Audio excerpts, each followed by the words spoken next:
Jason's personal philosophy.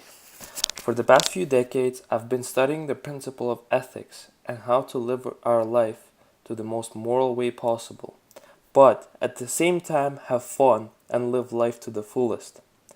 I came to a conclusion of how humanity can achieve this.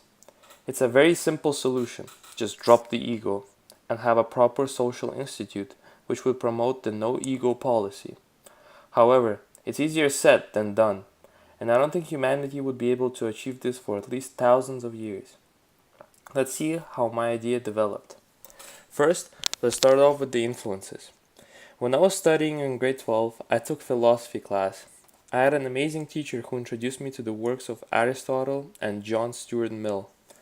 Both philosophers influenced the works of philosophers for centuries and are considered fathers of philosophy. Aristotle and Mill's ideas greatly influenced my philosophy on how we should live our life in order to achieve virtues. So, let's look at what these philosophers proposed that shifted the way humans live their lives. First, let's start off with Aristotle, an ancient Greek philosopher who was born in 384 BC. In this podcast, we will particularly look at the book Nicomachean Ethics, which Aristotle wrote in 349 BC. In this book, Aristotle talks about the nature of ethics and its relationship to human existence. Aristotle particularly looks at the nature of virtue, which he characterizes as a trait that enables us to live well in communities. Aristotle proposes that in order to live well in communities, a proper political and social institution should be established within the community. This is mainly due to the fact that Aristotle believed that we humans cannot exist without properly established social institute. Aristotle believed that social institute allowed person to really flourish in the society that he lives in. For this reason, Aristotle considered ethics as part of politics. After establishing the fact that ethics are part of politics, Aristotle explains the moral virtues are different from the intellectual ones. Aristotle believed that the intellectual ethics could be directly taught. However, the moral ethics could only be attained through personal experiences. According to Aristotle, by living well we acquire the right habits. These habits are exactly the virtues which allow us to live a happy life. However, this happiness requires us to live in a flourishing state, which has a strong social institute and community. That's why establishing a proper institution is one of the main goals of humanity and is the main part of my idea. Moving forward to our next philosopher, John Stuart Mill, a British philosopher who was born in 19th century England. Mill was particularly interesting in a sense that he believed in everyone's right to vote and live a happy life. Mill believed that human intellect reached this point of the development and allowed humans to have high standards of moral and intellectual values. Mill was convinced that humans are capable of being morally and intellectually educated. Mill also believed that everyone should have a right to vote as long as they're not barbaric or uneducated. So Mill promoted equality a lot. Mill argued that with the fact that people should be able to vote and learn to stand on their feet, both intellectually and morally. Mill applied this concept to both men and women, a controversial position at the time. What particularly influenced me would be the book The Subjection of Women, where Mill talks about how women should be treated equally as men. The position was controversial at the time, mainly due to the fact that women were subjected to whims of her husband or father, due to the social norm of women being both physically and mentally less able than men. What contributed to this view would be the religious views of men and women within the family, and social idea based on biological determinism. The ideal image of the woman during 19th century would be a mother, a wife, or a housekeeper. Now to the Mill's actual arguments.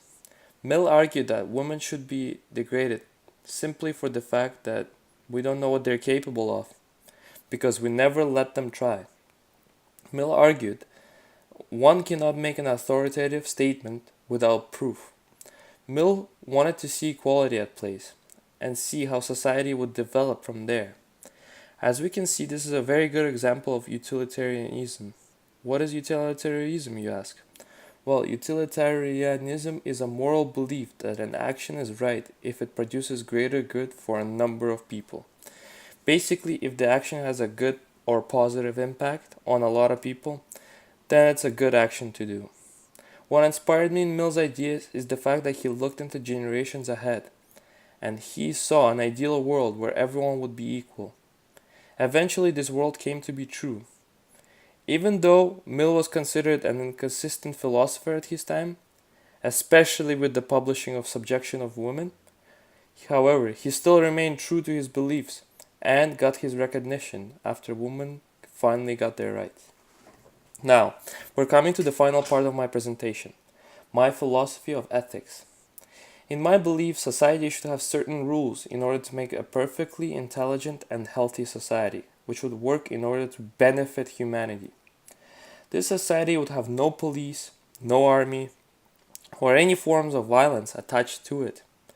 There just won't be any use for it. People in the society will be raised from early age in a special, caring environment, and everyone will be raised in a similar manner. Everyone would become equal that way, and babies would not know the concepts such as racism, hate, or greed.